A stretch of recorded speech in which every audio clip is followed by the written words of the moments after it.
நேற்று தமிழ்நாட்டோட தஞ்சாவூர் பகுதியில் இருக்கிற அராரம்பட்டினம் அருகே கடல் பகுதியில் 2 இலங்கையர்கள், குறிப்பாக மன்னார் பகுதியைச் சேர்ந்த 2 இலங்கையர்கள் மிதக்கும் நிலையில் கடலில் மீட்கப்பட்டிருக்காங்க. 2 பேர் பேர் முதலாவது ஆனந்தன் அமலதாசன், வயது 36.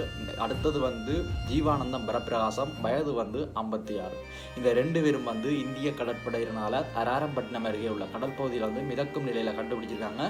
இவர்கள் 2 பேரையும் சோதனை செஞ்சதில் 2 பேர்கிட்ட இருந்தும் சுமார் 210 கிலோகிராம் கஞ்சா கண்டுபிடிக்கப்பட்டிருக்கு.